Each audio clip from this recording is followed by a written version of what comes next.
So how about the Giants? Awful, right? Well, I watched the Jets, and that helped me feel a lot better about the Giants. That's the only way that you can feel better about the Jets or Giants. It was good. It was good therapy. So, That's been really those Jets were horrible. awful. Yeah. Welcome to another edition of RPR Sports from our sports lounge in an undisclosed location. If you're wondering where our two hosts, James Lozano and Jim Fitzgerald, are, well, I'm wondering the same thing. I'm supposed to tell you that they're on assignment, but that's not true. Due to the overwhelming ratings of the first episode, they've already decided that it's time to renegotiate their contracts. As a result, I will be filling in for them today, and I'm not going to identify myself because management's told me unless I do a good job, I will not get credit for this show. So with that, I'd like to introduce our guest today, Rich Murphy, who stopped by the RPR Sports Lounge. Rich, thanks for coming. Thanks for having me. Rich, why don't you give us a little bit of an intro into who Rich Murphy is and why you're here today? Sure. I'm the principal of Shaker High School, a Section 2 AA school. It's been part of this community for many, many years. I was originally a downstate guy, grew up in Westchester County, and then went to Siena College, and used to see this school called Shaker and thought that was an interesting name for a school. And little did I know I'd be fortunate enough one day to become their principal. And I've been a principal there now 9 years. Big fan of high school sports, not only because I'm a principal, but because I'm a sports fan at all levels, college, local, and even professional. And really, I get to see an athletic program at the high school level up very close as the principal. Well, let's talk about that. Shaker seems to have gotten off to a great start scholastically and athletically this fall. So why don't you tell us a little bit about some of the highlights so far for the Shaker Bison? Well, we're proud of all of our teams at Shaker, and our athletic director, Ed Dopp, always talks about having a competitive program at all levels, and I believe we do. I'm also very proud of our student athletes as far as the sportsmanship and the way they've conducted themselves on the field. Unfortunately, we've had a lot of negative press about high school sports lately. And yeah, I want to talk about that a little bit later. And so we've, that's one of the things that we work on with our student athletes. And we're very proud of all of our sports teams. Our football program has been doing very well, along with our soccer program. And we've got great programs in volleyball and field hockey that are competing right now, as well as our cross-country program. And what level do you guys compete at? We compete in the Suburban Council, and the Suburban Council is made up of 12 schools, most of them AA, a few of them are single A, and except for football, we compete in the Suburban Council League. Football is a classified league, and that's a mixed league. And just for the benefit of our viewers, what size school fits Class A, Class AA? How big a well, anywhere from about? We're about 2,000 to Shen, which is closer to 3,600, down to about 1,600 is the break point for when you go from a single A to a double A. Niskayuna, some years you might see in the paper they're considered a double A, other years that they're considered an A, depending on their particular enrollment. Is there incentives for schools to fudge their enrollment numbers because they want to be in one class versus another? Well, when I say fudge, right. I mean, I assume that there's some flexibility in terms of year to year. Well, it's defined by Section 2, and there's really no fudging. It's all data driven. They basically take your enrollment and they make a decision based on enrollment each year. So it all comes out of the state administration education. has no flexibility in terms of no. Okay. You're either so you can't decide that if you're a smaller school that you want to compete up, and you can't, if you're a larger school, you can't compete down. No, you can't do that. But what the Suburban Council has as part of their bylaws, which I think is very good and helpful, is teams that have some challenges with particular programs. For instance, a few years ago, our wrestling program, our number of students in the program was down, and we were able to petition to play outside of the Suburban Council for a few years. Oh, really? And that happens every so often. Mahonison's done it, and it's not something that's permanent, but allows you to kind of rebuild your program, and you might compete at an A or a B level just in that particular sport, outside the Suburban Council, and then you can rebuild and then get your program back up to snuff, so to speak. Oh, okay, so you do have some flexibility then in terms And of that. right, but that's through our membership at Suburban Council School. Oh, okay. You know, obviously there's so much emphasis on sports throughout society these days. And we see what happens at the college level and how it affects academics. How would you say the academic and athletic programs complement or work against each other in a high school environment, particularly one with like Shaker where you have such high academic standards? Is it a challenge to make sure that student athletes are really held to the same standards as the kids who are also going to Shaker but aren't athletes? At Shaker, I don't feel it's a challenge, and I owe that to great leadership from our coaches and from our athletic director and from the administration. Not me so much, but our superintendent, our hall principals. And what I mean by that is one of the things I decided was important to me after my first or second year, and I'll be honest, as a new principal, I can remember some things I expected, other things surprised me. And one of the things that surprised me, even though I am a sports fanatic myself, was the impact of high school sports on a school. And so one of the things I talked to the athletic director and our superintendent about was allowing me to be a part of the decision when we were choosing varsity level coaches. Not being the final say, but certainly being a part of the process. And I felt is that a normal thing? I would think a lot of people would think the principal does have say. I would imagine other schools do it, but that was something that I wanted to make sure I was going to be a part of, because I saw that varsity coach really is a leader of that particular program, whether it's your football or your baseball program, and he or she can set the tone as far as expectations. And I'm very proud of our varsity coaches in that they understand that education is first and foremost. Our coaches are in communication with the faculty. We share our players' names and information. And quite honestly, I see our student athletes performing best while they're in season. I also see behavior for those students at the top. They're really our leaders in school, because so our coaches is it the discipline expect of their sport, you think, that contributes to more discipline in the academic pursuit? I think it's discipline in the sport. I think it's pride in their team, pride in their school. They know that they're representing the school. We have an athletic code of conduct that all of our student athletes sign, and we actually hold them to an even higher level expectations. Oh, you do? Yes, and so. Does that include an academic? Is there an academic requirement that's there's not agreed upon? Or? Some schools have that. We don't have a strict academic requirement, but we do take a look at it. But behaviorally, if something happens in the community that may not be directly related to school, but it's a student athlete, students can face game suspension formulas or even being barred from that athletic team. And at a place like Shaker, I know you said it's also related to Suburban Council, but is it also sport to sport? I mean, does a wrestling coach, can he have a higher standard for what he expects in terms of academic pursuit and performance than football coach, or is that set by the school? So if I'm a varsity athlete and I have a 3.1 average or whatever it might be, I'm good to go in any sport that I'm playing at Shaker.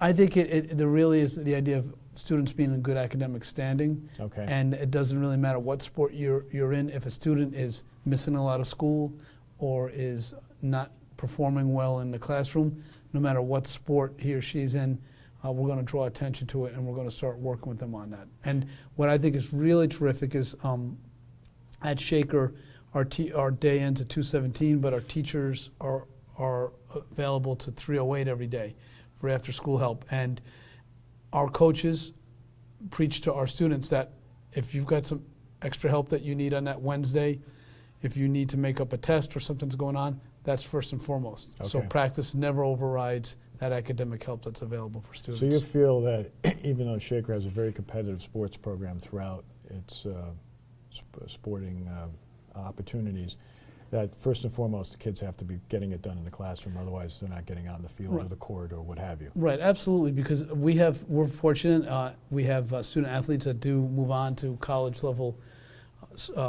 sports, some Division I, some Division II or III, and they understand that what gets them to, we have a student, a terrific young man, David Morrison, who graduated a few years ago, and he's at Dartmouth. Oh, wow. And he's a lineman, and he was a great football player for Shaker. but he also understood that he needed to perform in the classroom if he wanted to have an opportunity like Dartmouth. He was also the class president of that particular year. So Wow. we try to, whether you're a student athlete or not, we try to bring in the fact that you need to have that balance. And even the non-athletes at Shaker are involved in a plethora of different activities that we offer that students can get involved with the community, both locally and internationally. And again, helping them become well-rounded, whether it's playing for the baseball team or the girls' field hockey team or being involved in the Key Club. Rich, on that note, I think we're going to segue to a break. 2 reasons. One, I want to look up the word plethora because unlike you, I'm not as well educated. And 2, I ordered some chicken wings for us, and I'm hoping they'll be available when we get back from the Okay. break. So let's go to break. Thank you very much.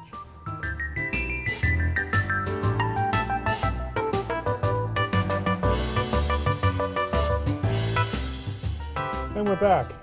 Rich, very happy to say that we got our chicken wings. Unfortunately, apparently, when the big guys aren't here today, like today, apparently the staff goes home. So there's nobody in the kitchen at RPR Sports Lounge. I see. So I guess we're going to have to microwave these chicken wings ourselves. Sorry about that. That's just That's I'll program budget when the substitute teacher's in. You see what I'm saying? Can I take them to go?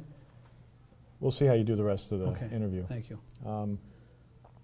Rich, we recently read about the fact that Section 2 apparently passed a rule regarding student transfers and athletes having to sit out. And seems to be a little bit controversial in terms Yes. of Front page of the Times Union. yeah, so I wondered as a school principal and administrator what your take is on the rule, whether you're in favor of it. Do you think it's going to be challenged in the courts, and how do you think that'll all play out? I think it's going to be absolutely challenged. I think they're just gearing up right now. I think you saw the stat. There was 250 academic transfers. 50 of them occurred in Section 2, and I believe there's 12 or 13 sections in Section 2, so it really, we accounted for a high number of them. This is really what I think is the tension between the two. You have public high schools with private high schools. Many, many years ago, there were actually private leagues that were separate from the public leagues. And as you probably read from the article, there's different ways that students can transfer. And every time a student transfers from, say, a Shaker to Albany Academy or to LaSalle or to Emma Willard, wherever it's going, there is some paperwork that has to be signed. And then basically, the student comes in, and if they want to play a sport, they have to meet a sign off on it, as well as the superintendent and the athletic director. And I'll just be honest with you, it's really become a rubber stamp. It's a paper. It doesn't really hold any weight. We don't deny it because it's how do you argue against a parent's wishes based on academic? I can't sit in a parent's shoes and say that by going to Catholic High that's not a better academic environment than Shaker. Obviously, I think Shaker's a great school. It's got a great academic program. So the parents have total control, or guardians have total control over the request. Right. Basically. Right. They have to submit it, fill paperwork, but up until this ruling, there were no ramifications. There if a really kid wanted wasn't. to switch from Shaker to Shen to CBA or what have you, they're not right. not subject to any kind of. Well, they had the waiver, and but it was an academic waiver. And again, Oh, okay. it's it had nothing to do with athletics. No, it didn't say you were going to play sports there. It would just say that you wanted that smaller environment, or there was a program there that wasn't at your school, but it was very general, not very specific. And so the bottom line is students do move. Some students who are not student athletes leave Shaker and go to private schools. With athletes, many times it would really be for sport. I mean, I had one student that left 2 weeks before basketball season began and was on that roster 2 weeks later. Was he going there for sports? He left in November. I mean, as a parent, I would start my child in September if I was going to a new school. Right.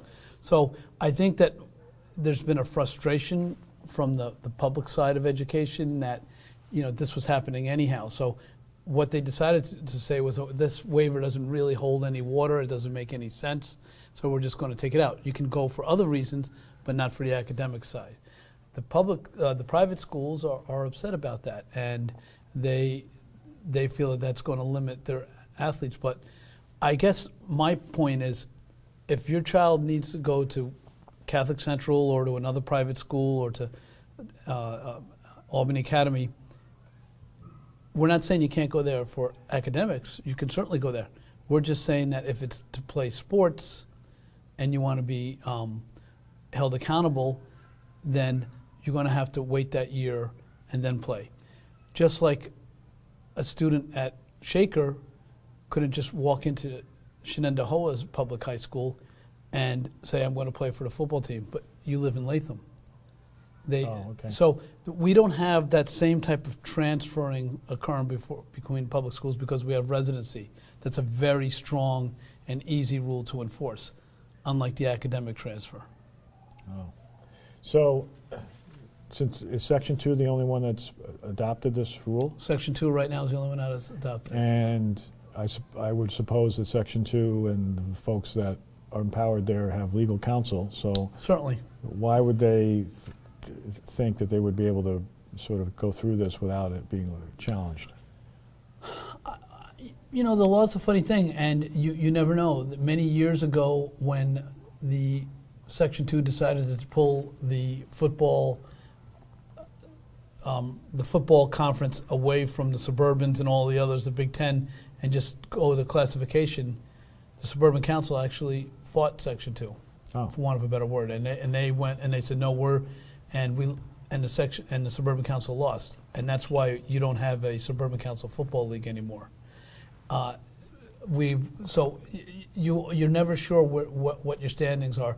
I think especially with athletics, this is all new ground. So I think the Section 2 feels that they're on good ground, but you never know, and you never know how far it's going to go.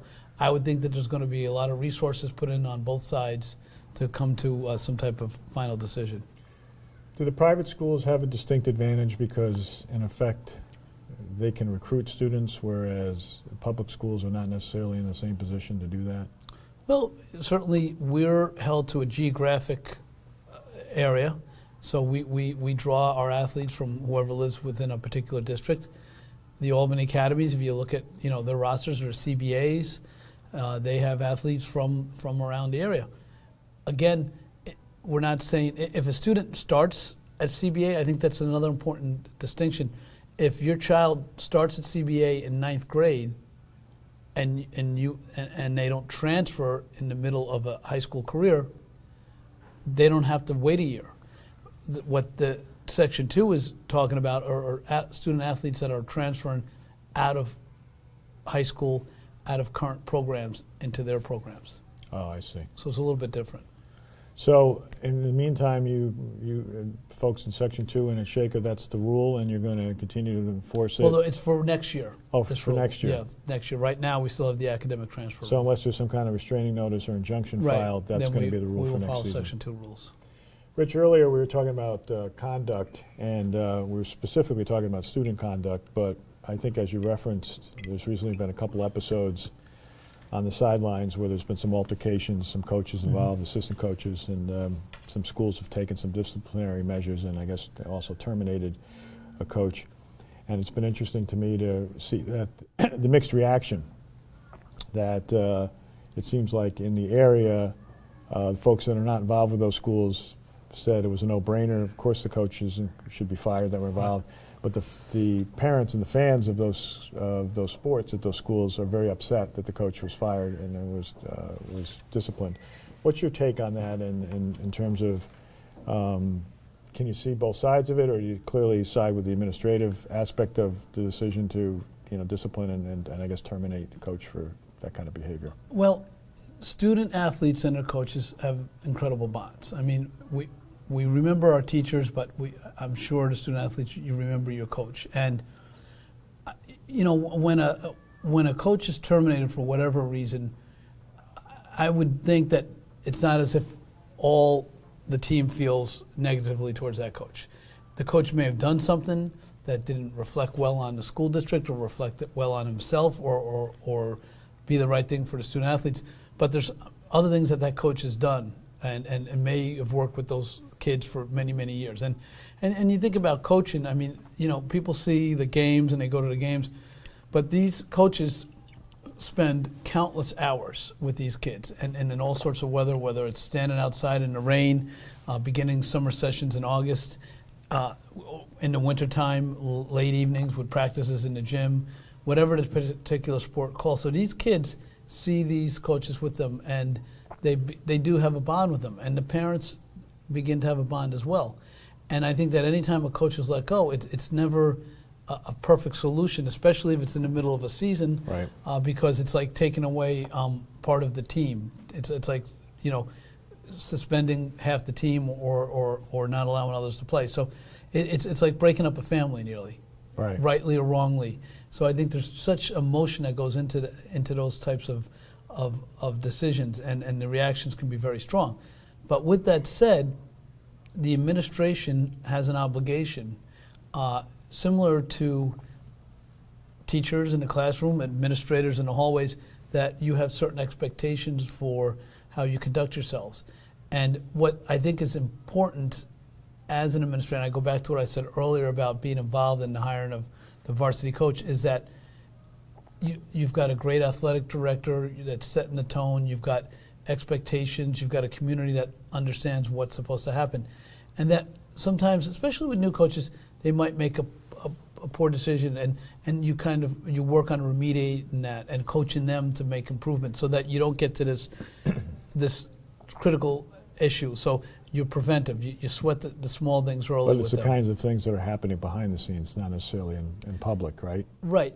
But those things behind the scenes can bubble up to the administration. Sure. And you can't turn a blind eye to it. You can't say, you've got to take it very seriously. And so if there's an inquiry made or a question that's being made, you got to follow up with the coach. And you got to say, help me understand what's going on here. And sometimes, most of the time, the coach has a very good logical reason of what's going on.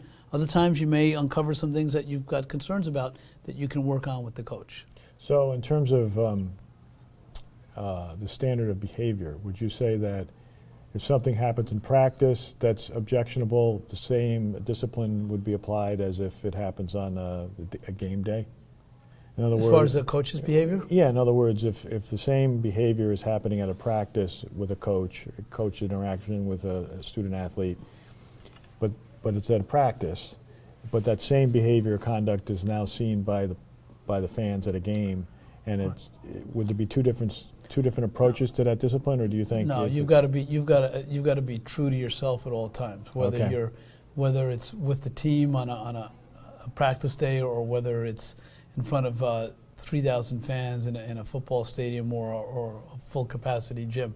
I mean, I think that the way that coach conducts himself has to be consistent, and I think that's what makes great coaches. Is these kids know what's expected at the practice, they know what's expected at the game, and they know what the coach expects from them when they're not involved in practice or in the game, or they might be in a hallway of the particular school. So just the last point on this. So if an episode happens like what we've had recently, in your view, is that something that likely was preventable because perhaps that conduct was going on in practices and other opportunities that the coach was interacting with the students, or the athletes, I should say, and it just happened to be something that triggered this event, but that it wasn't out of character? Or do you think that something can happen that could trigger a coach just to behave in a way that all the other things that you know about that coach would not have led you to believe he or she could act that way? Well, I'm not a part of that community. I don't know. But just in your experience, do you think that what you see every day in and day out, can you form a pretty good judgment about character? I would just say this: we at Shaker have dealt with. We deal with issues whether they're occurring in a practice or whether they're occurring at a game, and again, it's a communication. It's not like, and so if you have good communication with your coaches, and they understand what your expectations are, and you understand what theirs are, then things should work well. So whether it's something that happens in practice or game, it's part of the program, and the same thing goes for I'll use schools as an example. We have teachers that are teaching. We have teachers that are supervising in the hallway. We have teachers that are supporting students at extracurricular events. Principals, we're all expected to act in a certain professional manner. It's not as if we should be able to act one way at one point and a different way at another Sure. point. Okay. Well, on that note, Rich, let's take another break and come back and talk some more. Okay. Thank you.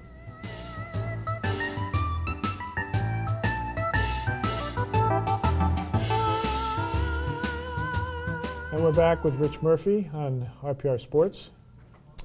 Rich, we've talked a lot about Shaker and the role that you play as a principal and the importance of athletics in the student athlete's life and in your students' lives. I'd like to chat a little bit about your own personal sports history, teams that you've liked, your own athletic endeavors, such as they might be, and you can embellish here. Limited as they are. Nobody's listening. And your favorite sports memory, either one that you've been involved with directly or a team, or, I'll just sort of let you decide what you want to talk to us about. Sure. Well, as And I by said, the way, did you see that the staff yes, wanted us to have our blue cheese That's to go great. with our frozen chicken wings? great So, combination. yeah, I can assure you that that'll be corrected by the next show. But go ahead. Thank you. Well, as I said, I grew up downstate, and my dad worked for a phone company, New York Telephone, and when I was growing up, he was an incredible New York Football Giants fan, and he actually worked Smart man, obviously. Yes, he worked at Yankee Stadium, and he would set up the phones on the sidelines. Oh, really? When the Wow. Giants were at Yankee Stadium back in the 60s and late 50s. And it was amazing because he loved the Giants. We watched him every Sunday. And I grew up in Pleasantville, New York, and Pleasantville was the summer home of the Giants. Actually, it was the full season home of the Giants at Pace University back in the 70s. Right. And the Giants would actually train there in the summer and live there throughout the season, and then play when they had moved to the Meadowlands. And before that, they were obviously at the Yankee, and then they were over at the Yale Bowl. And I got to know a gentleman who Keith Olbermann was just talking about a couple of months ago, named Doug Coder, who was a running back for the Giants, and not many people know about him. He died tragically, Brain tumor. A couple of years, and he used to come He's one over. of Bill Parcells' favorite players. Yes, great guy. He went to the University of Kentucky. Mm-hmm. Scrappy guy, only about 5'8", 5'9". Right. Terrific running back. And when I was growing up, my mother was in real estate, and she helped find Doug and his wife a home to rent. And Doug would come over in the summer before his wife would move up and watch the Giants. They used to replay the exhibition game on Sunday mornings, and he would bring some Giants over to my house and watch the game. And it was like being in Disney World for me. If I'm not mistaken, wasn't Coder, wasn't he a Mr. Irrelevant? Was he the last player picked when he was drafted? Yes, by the Pittsburgh Steelers. Yeah, okay. Yes. Right. Yes. Right. And so that's some of my fond memories. And my father, who's passed away, who was just a big Giant fan and used to scream at the TV. And, we had some long droughts there. And one time I was screaming at the TV, and my father said, Rich, take it easy, take it easy. And I turned to him and I said, you made me this way, Dad. So, that was great. And just being a New York fan, people find it hard to believe I'm a Yankee fan, but I'm always looking to hope that the Mets or the Jets or the Knicks are doing well, just because I am that New York fan. I also grew up in Westchester County, and I had the good fortune of being a Yankee fan in the early 60s, but not so early that I got to see them play in the World Series. I was the fan from like 65 through, the current times. So all my friends were Met fans, of course, and they had the Miracle Mets. Right. And then, of course, they were also Jet fans, and the Giants of the late 60s and the early 70s were just awful. Celerino Sanchez and Horace Clark. A lot of the people who are under 40 years old today don't ever remember a time when the Yankees or the Giants, football Giants, were not competitive or championship teams. So it took real loyalty back then to stay with those squads. But that's just what you did as a kid. That's right. One other memory and it involves my dad, the 77 World Series. My dad worked outside of Yankee Stadium, mailed in World Series tickets, And he and I were the top row behind home plate when Reggie knocked 3 homers Really? out You were against there? the Dodgers. Yes, great memory for me. Wow, that's tremendous. Well, Rich, I want to thank you very much for stopping Sure. by. My pleasure. We Thanks for wish having me. you and the Blue Bisons. That's correct. I think I said Bisons earlier. I apologize for that. All the best in the upcoming seasons, Thank both you. in terms of fall and winter. And we thank you for joining us. Hopefully, the guys will be back for the next show if contract negotiations work out. And as I said at the opening, I may or may not be identified in the credits, depending on what the director and the producer decide about my performance. Thank you very much, and we look forward to seeing you next time on RPR Sports, Lozano and Fitz. Hold court, and remember, play hard, but play fair. Thank you. Bye-bye.